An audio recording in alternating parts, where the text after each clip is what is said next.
Hey everyone, welcome to this explainer. Today we're doing something a little different. We're looking way past the sensational headlines of Robinhood's 2021 GameStop crisis to reveal the massive product and project management failure lurking right underneath it. Honestly, if you build, scale, or manage products, this case study is an absolute must-see. So here's our roadmap for today. First, we'll tackle the Robinhood halt myth, then dig into the growth and risk mismatch.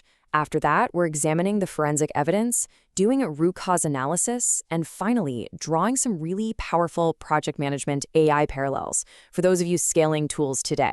All right, let's jump right into part one, the Robinhood halt myth, where we're separating internet conspiracy from structural reality. Okay, picture this. It's 9:30 a.m. Eastern Time, January 28th, 2021. Out of nowhere, Robinhood completely halts the buying of GameStop shares, plus a few other crazy volatile stocks. You could sell, sure, but you couldn't buy.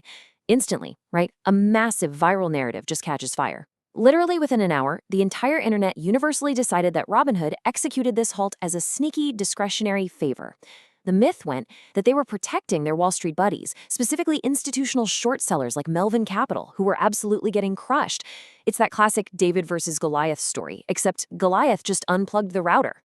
But as we peel back the layers here, the reality is completely different. That causal claim that Robinhood intentionally halted trading to save hedge funds, it just doesn't hold up under actual forensic examination. The truth? The halt was an operational inevitability. It was 100% financially driven. And hidden underneath that, there is a profound platform governance and product management lesson. It wasn't a choice, it was a structural breaking point. Moving on to Section 2, Growth and Risk Mismatch, or what we like to call the two rooms of product strategy. To actually uncover what went down, we got to look at a foundational structural flaw in Robinhood's product design. Listen, Robinhood launched with a completely brilliant, highly effective growth strategy.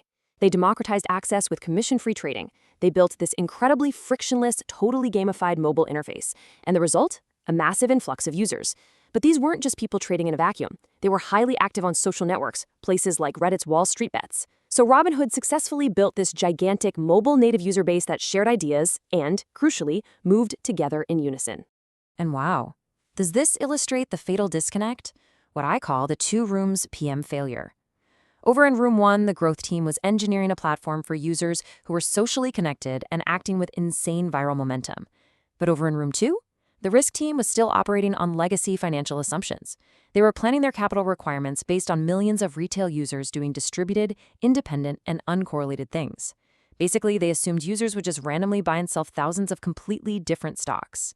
So growth engineered correlated social behavior, while risk planned for uncorrelated independence. That exact gap, that is where the crisis was born. Let's hit Section 3, examining the forensic evidence. It's time to look at the hard data behind the halt. So let's look straight at the forensic evidence that proves this was an operational failure, not some backroom conspiracy. In CEO Vlad Tenev's congressional testimony in February 2021, before the House Financial Services Committee, he revealed Robinhood was suddenly slammed with a staggering $3 billion capital requirement from the DTCC, the clearinghouse for trade settlements. $3 billion. That was 10 to 20 times their normal requirement. And why? Because that correlated retail buying, millions of users suddenly piling into GameStop at the exact same millisecond, it completely broke their risk models. And then, immediately following that massive requirement, Bloomberg reported on February 2nd that Robinhood scrambled to raise $3.4 billion in emergency capital from its investors in just 72 hours. Let that sink in.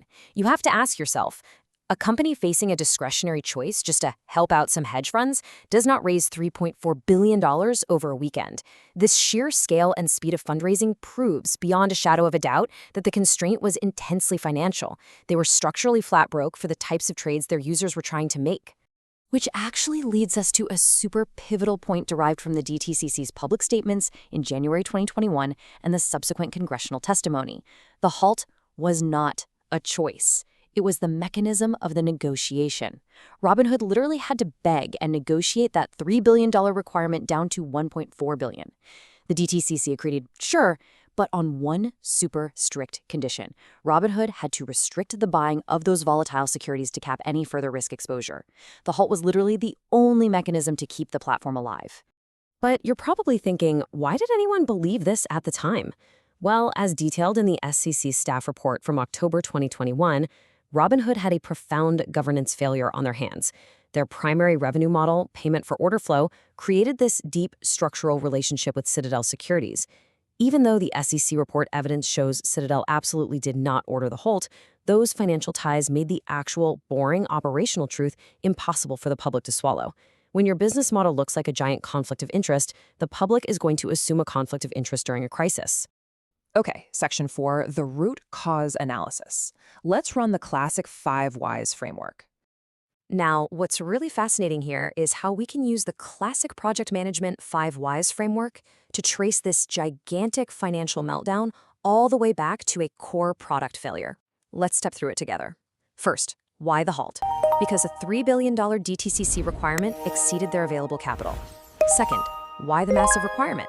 Because all that correlated buying caused a huge risk spike. Third, why wasn't capital ready? Because their models only planned for distributed behavior. Fourth, why were the models so wrong? Because risk didn't account for social media coordination.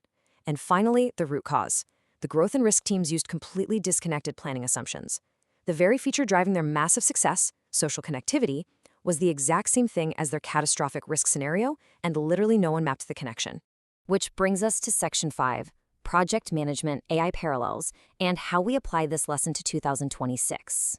So let's jump from 2021 to 2026 and see how this disaster serves as a massive warning sign for project management teams today.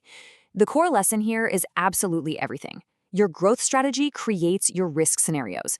Think about it. Legacy brokers like Fidelity and Schwab, they didn't halt trading that day. Why? Because they didn't have this feature risk overlap. They never built gamified, viral platforms, so they didn't attract correlated viral buying. Your operational infrastructure absolutely has to be sized for the specific user behaviors that your growth strategy actively creates. There is such a direct, almost scary parallel here. Back in 2021, Robinhood's scaling feature was social connectivity, which resulted in the risk scenario of correlated trading and that massive DTCC capital call. Now, look at modern PM teams preparing for 2026. What are they rapidly scaling? AI tool adoption. They're rolling out AI features across the entire tech stack. But what's the resulting risk scenario? Massive data governance exposure and model dependency. Modern teams are deploying all these AI tools for growth and productivity entirely without modeling the colossal data infrastructure risks they're creating behind the scenes. Just like Robinhood's huge blind spot, consider this perspective. Every PM team that deployed Jira without asking, hey, what data will this tool eventually use to train its AI, is exactly like the growth function and the risk function using completely different planning assumptions. When Atlassian recently made data policy changes, it acted as the sauce equivalent of a DTCC capital call for teams who scaled their adoption without evaluating the infrastructure risk. Seriously, if the team pushing for AI adoption isn't sitting in the exact same room as the team managing data governance, you are repeating Robinhood's exact mistake right now. So I'll leave you with this vital, frankly provocative question to ask your teams before your next major deployment.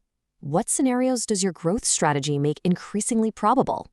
Look really closely at the features that make your product successful and ask how those exact same features could break your underlying infrastructure at scale. Because closing that gap between your growth team and your risk team right now, today, is exactly how you avoid needing a $3.4 billion miracle later. Thanks for diving into this explainer with me. Take this question back to your teams, and I'll catch you on the next one.